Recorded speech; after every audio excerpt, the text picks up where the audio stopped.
Hey, welcome, Carm Capriato with the Remarkable Results Radio's episode 467. Are you ready to talk franchising? Yep, I said franchising. Now meet a California shop owner who is ready to build his franchise. Listen to his strategy, his reasons, and how he sees this model helping service professional entrepreneurs. I'm looking for people with good attitude, aptitude, and ethics, and who are willing to be coached.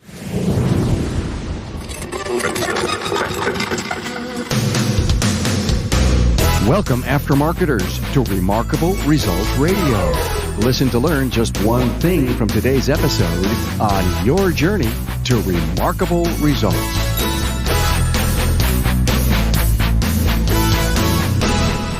Hey, hi, friends. Carm Capriato here, the Aftermarket podcast guy. You know, Remarkable Results Radio is very proud to partner with Napa Auto Care on the 2020 Napa Expo.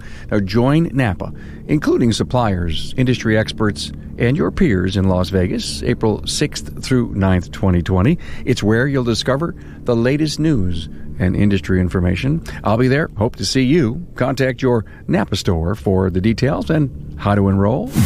In the business of the aftermarket, succession can be seen and learned from all angles. Now, remember why you're here. We are bringing the voices, insights, and ideas that are helping to shape the future of the aftermarket. Now, I'm on a crusade, to get this podcast to as many aftermarket professionals as I can, and your help would be appreciated. Please forward my newsletter or share this episode from your listening app. Not hard to do. Now, I know your colleagues will see undisputed value in these conversations and stories that will help shape their success, and I believe so much that they'll thank you. Now meet Servando Orozco, CEO and founder of Orozco's Auto Service, a four-store operation based out of Long Beach, California. Franchising is nothing new to business or even in the aftermarket. But listen to Servando explain his passion for his franchise model and the value he is offering. Servando shares his goals on his franchise model, how it can help a struggling shop owner, and also create a pathway for succession for ready-to-retire shop owners. Find the talking points in Servando's bio at remarkableresults.biz/E467. Have you ever thought about doing what you love and have your franchisor guide you with systems, training, and marketing? Interesting. Then listen intently. This concept may be a big part of our future. Hey, a warm welcome to Servando Orozco. Hey, did I say that in Spanish right? Yeah, sounds right. Servando Orozco. Oh, I love it. From Orozco's Auto Service, 3 locations, Long Beach, California. Good to have you here, man. Pleasure to be here, Carm. So you're in partners with your wife. That's got to be pretty tough. I know, that's a tough deal. How long you been married? 21 years. And you've been in business for 20, am I right? Something like that? Yes, that's right. So she's not only been your life partner, she's been your business partner for that long. Yes, and also she took over a year ago. She became the GM, and she did an amazing job. So that you could go out and do some other things, right? Yeah. And that's what we're here to talk about. Servando is going to be in the franchising business, and that's why you're here. I find it so fascinating that you have the kind of business model that other people can fit into and enjoy and invest in. It's a process we started like 2 years ago. And finally, we got the clear out from the state of California to have the license. California they love to have laws on top of laws on top of laws. Can you imagine when you hire lawyers and you hire another lawyer to watch those lawyers? Really? Yes. You're killing me. Oh, my God. Well, okay, if that's how it works in California, you got up and over the hurdles in creating a franchise disclosure document. Is that what it's called? FDD, yes, franchise disclosure document. Was that really tough to create? Yes, because in the beginning, you have to put a lot of things in place in your mind, how it's going to be laid down. When you create a FDD, it's a public document. We cannot talk about anything else if it's not in that document. When we see a prospect, everything we promise, everything we talk to them has to be in that document. It's kind of a disclosure of how you want the business to run, what they pay you, what you expect of them. Yes, expectations, royalties, marketing, systems, not exclusive systems, but regulations. I love the concept. You're going full steam ahead. You obviously had to spend a lot of money to get to the position you're in. Yes. How do you go about marketing, an automotive service franchise? I mean, we think of Meineke, we think of Midas. How do you do it? I looking after them, what they do and how they do it, and try to be better, copy what they're doing right. And what I find out is we call the lower hanging fruit is the shop owners, people in the automotive service industry. But my franchise is a little different. I really want to focus and help people to own their business, like technicians, service advisors, managers, and also shop owners who are struggle and trouble. Because the more I, visit shops, I find out almost everybody be in trouble. For them, it's not a business, it's a job. Servando, what are you discovering? What is the big area of their struggle? They not realize that our industry has changed already. It's completely changed than was 10 years, 20 years ago. And they still want to do business the same way it was before. The more I see is like automotive service industry has basically two personalities, the technician, the sales, and who run the show. The problem I find out is one person do everything. Bingo. So if you're in control and you're the centerpiece and you're trying to make every decision, turn every wrench, close every deal, owners today have not been a good leader that delegates. And what I see is the franchise industry or the franchise world is to the owner to think, to live in the future, not work in the business. When the owner is turn wrenches, do diagnostics, make sales, and run the shop, he don't have time to see what's around him. He don't have time to see the community. He don't have time to planning the marketing. He don't have time to developing people. He don't have time to do marketing in different areas. And he don't have time to bring technology to the business. So it sounds to me like you say to the industry, hey, I got a better mousetrap. I'm going to help you with marketing. I'm going to help you with all of these things because that's what the franchise model does. Yes. You need the way we want help them to do marketing more than another topic. It's not marketing, but how they can duplicate what I have done.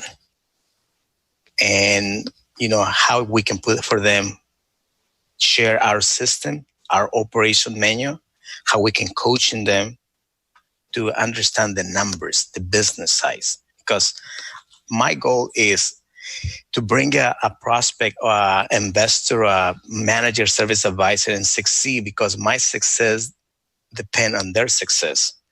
I want a guy to own multiple stores, not only one. And we have everything in place. We the only franchise, is safe to say this, had the support for NAPA.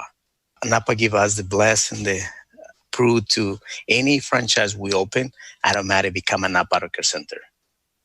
And that's a big support because they will help them with painting the building, exterior signage. That's a big deal to be able to leverage the brand of NAPA.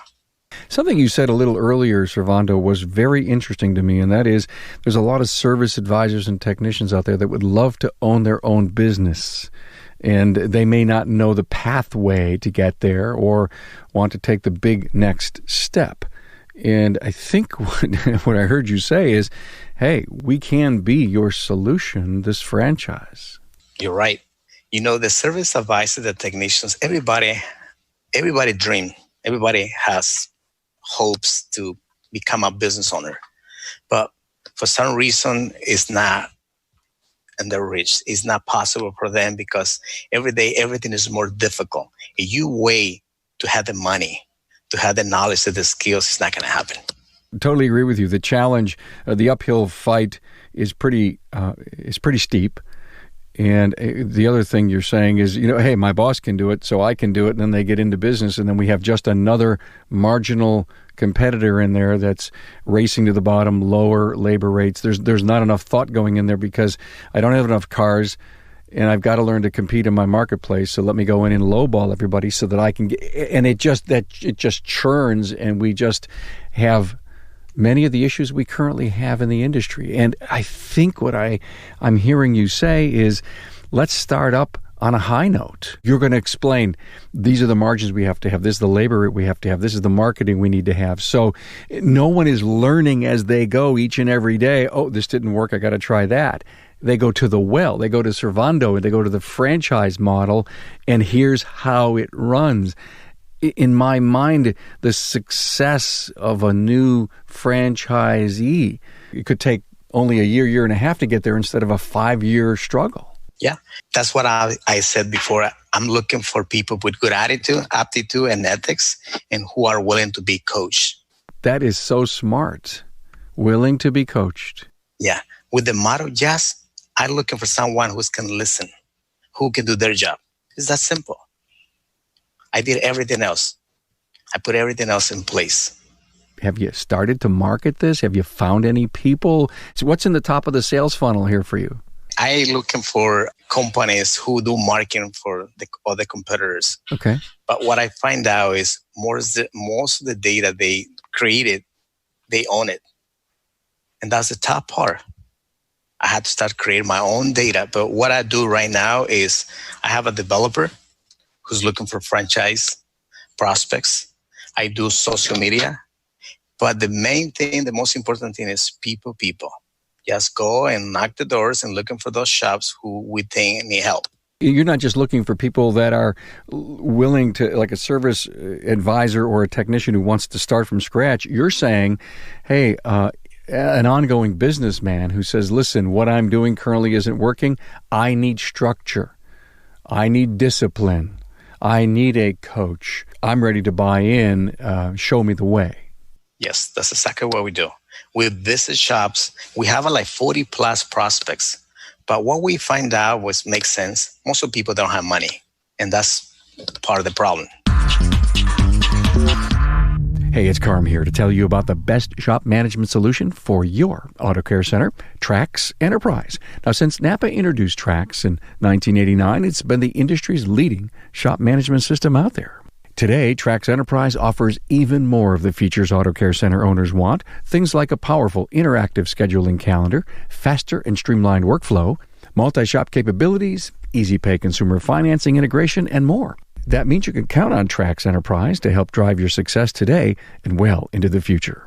The tabbed interface lets you open and view multiple estimates, ROs, invoices, and purchase orders, all at the same time. You can even place windows side by side, over or under, or drag a tab from another application outside Trax to open another window.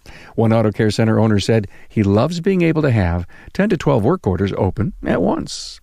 Enterprise also offers a Microsoft Outlook-type calendar so you can view daily, weekly, and monthly schedules, drag and drop appointments between days and times, and block time to indicate length of work. Punch out to Mitchell Pro Demand is another huge benefit. It provides embedded labor, part, maintenance, and fluid capacities that can be transferred to estimates and repair orders within Trax. Trax Enterprise also streamlines parts ordering. Just one click, and it's done.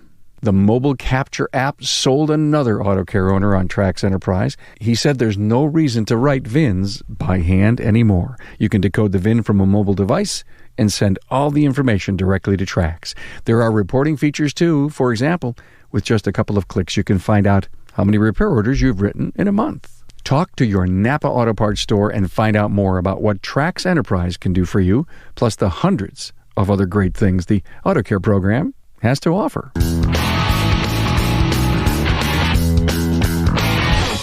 And not only do they need money for their franchise, they need money just for cash flow, just to keep them strong. So are you looking at that extremely carefully?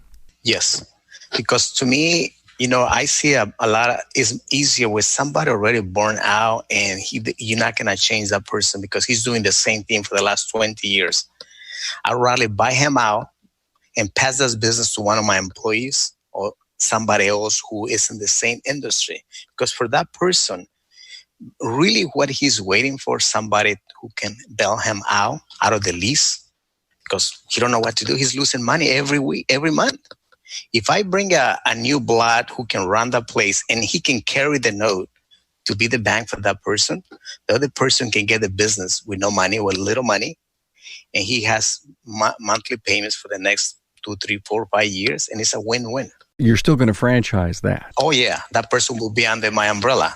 So you're really looking for people that have the same values as you. Knowing how you operate, and I know a little bit about your business. You have a fabulous business with a strong double-digit net operating income. I know you're a part-time elite coach. I don't know if I mentioned Yes. that. So obviously the whole ethics, the trust, the relationship side of what you're doing is one of the most important things you could do in our business today. 2 people came with the money. Even my developer said, Servando, you say no to $35,000 check? I said, yeah, because they don't have the values, the principles we have. And that to me is most important than anything, because their success is my success. If they're not coachable, if they not follow the rules, I can't afford that. And you could tell that in a meeting or two? Oh, yeah. The way they treat employees. Always, the past history can describe the person. To me, I only need to go a couple hours and talk to the employees and see how they run the business. I can tell a lot. And they let you come in and hang around, and because they want into your franchise, and so you've got to be very discerning to be sure that you can't bring on anyone who's not going to represent you well. If we are going to marry for 20 years, it's better make sure we double check. Got it. Oh, that's interesting if we're going to be married for 20 years. So do they have to be involved in the community? Do you think community involvement's important? That's what probably my top of the list. I want they to be involved in the community. That's why I only ask for 2% for marketing.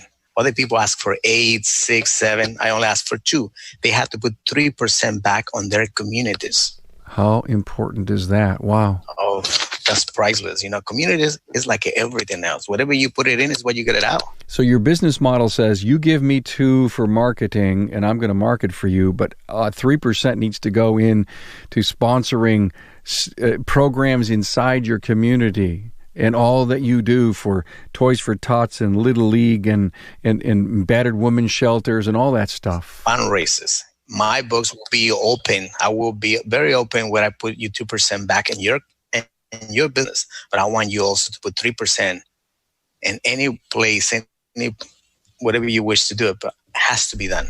So you said you studied franchises. What makes yours different than the ones you've studied again? I mean, is it all of this, this people side, this culture? Is that what you think the difference is? Yes. It's culture, it's principles, it's values.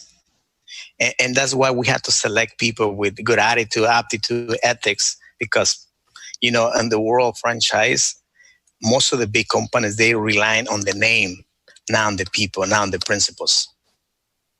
I want to make sure our message is very clear and we select the people we bring as partners.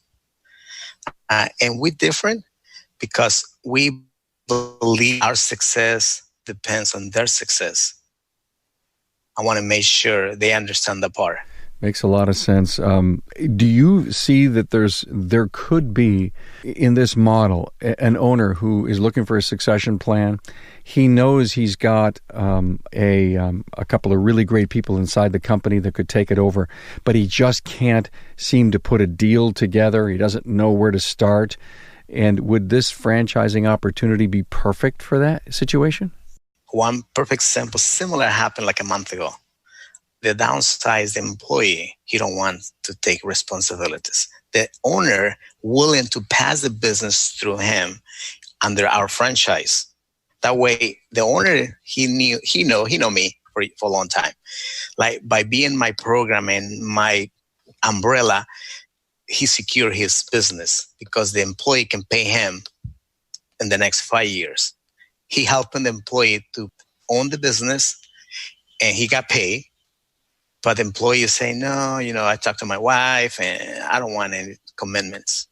And he only wants to do it through the employee. If he's not his employee, he wants to sell it out. But the deal is still on place. If I found an investor who can take his place, would be perfect. His business is a model business. He's doing so well. Those businesses are not good for me. I'm looking for the ones who need help.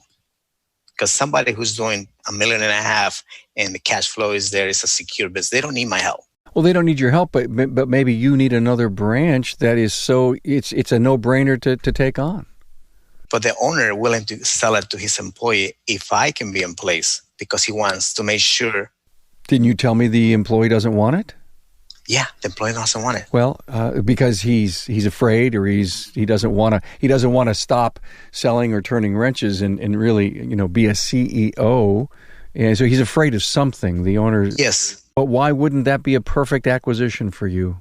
Well, the seller, he only willing to do that for his employee.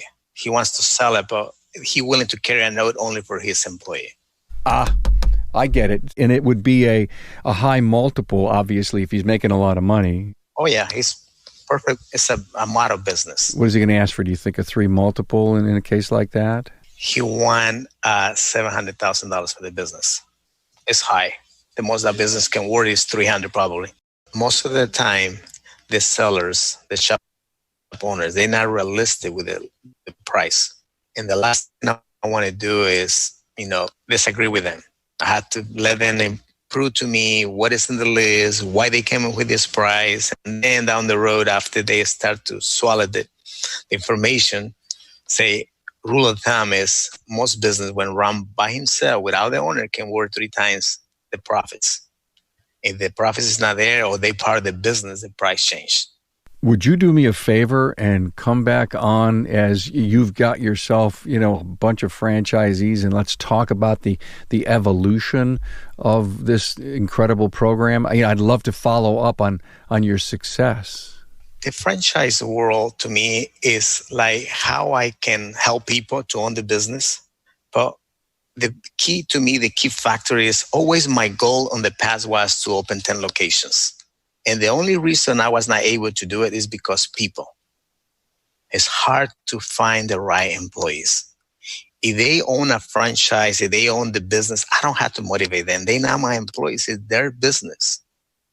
They can work in 7 days. They can work in 12 hours a day. It's in their dime. Yeah, but if you own 10 on your own and you paid the manager there as if he was an owner, at the level of an owner, would that not work for you? It's still an employee. And you cannot bring them to be part of your corporation. They can be part of the profits. And business, sometimes it's go up and down. And the moment it goes a little down, they get panic. Especially we pay by performance. We guarantee some salaries for the real money coming, the results.